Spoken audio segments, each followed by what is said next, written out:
Hello, Toastmaster and guests, good evening. I promised Ian that I'm going to give some talks on Chinese philosophy, and here we are.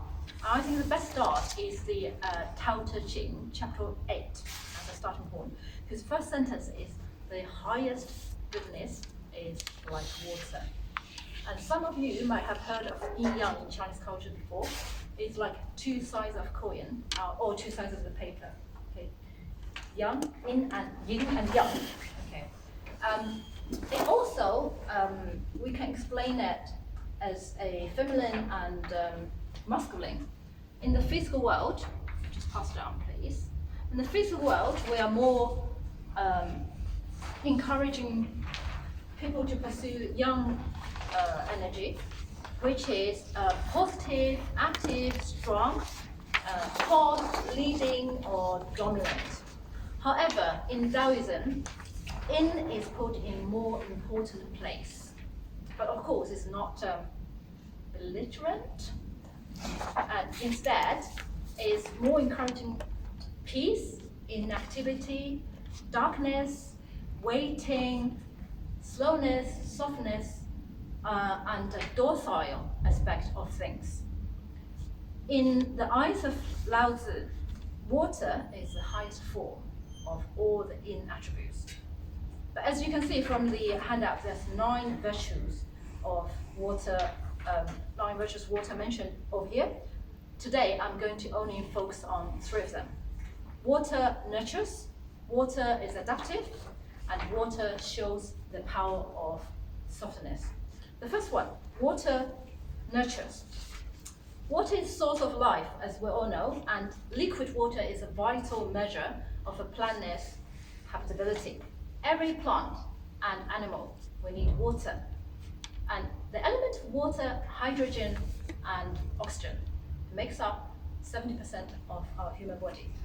And it's unarguable that water we all need in everyday life. But in countries like ours, we take water as for granted because it's so common, it's so basic, and it's so easy to get access. It's just like the other basics, such as air, as families and friendship. We just don't appreciate them as they deserve. And in Taoism, water is also taken as a metaphor of the highest level of ruling.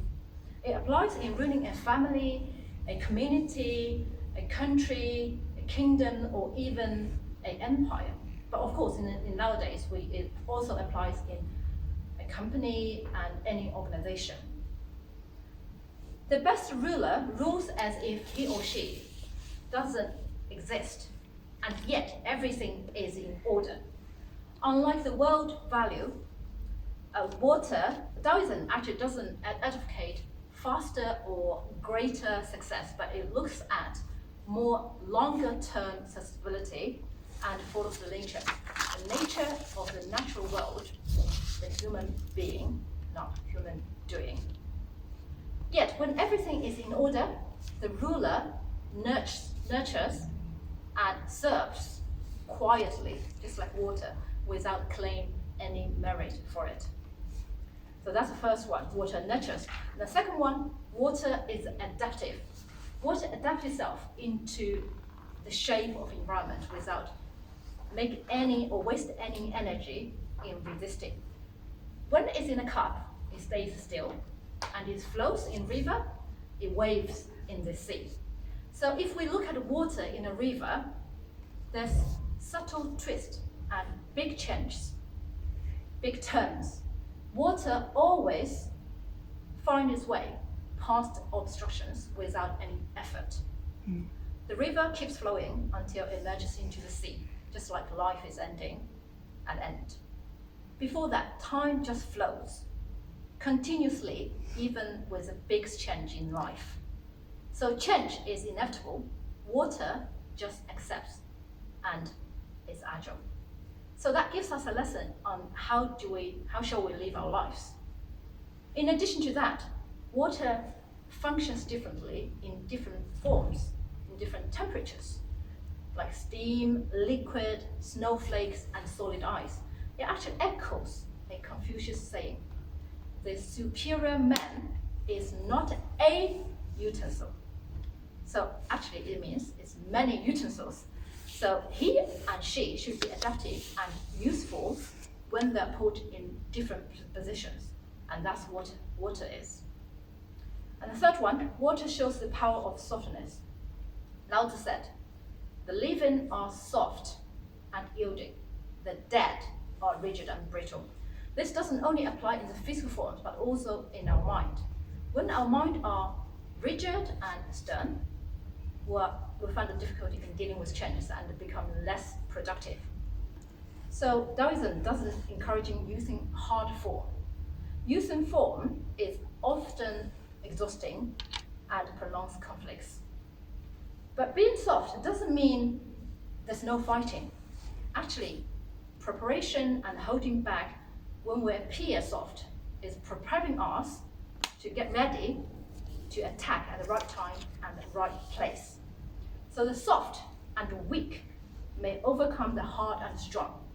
We just need patience, just need persistence, and they are the keys. But as you can see, there's many more good attributes of water. If you're interested, you can do more research. But over here today, I only talk about 3. 1, water nurtures. 2, water is adaptive. And 3, water is soft. And obviously, I'm not that watery. So I'm still working on my softness after a few decades. So everyone, please join me and just enjoy it. Thank you very much.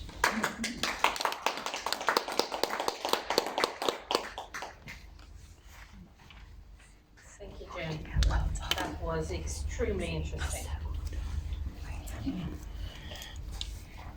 Now, June is coming back to her role, Wishes. It's just amazing. So, June, could you please give me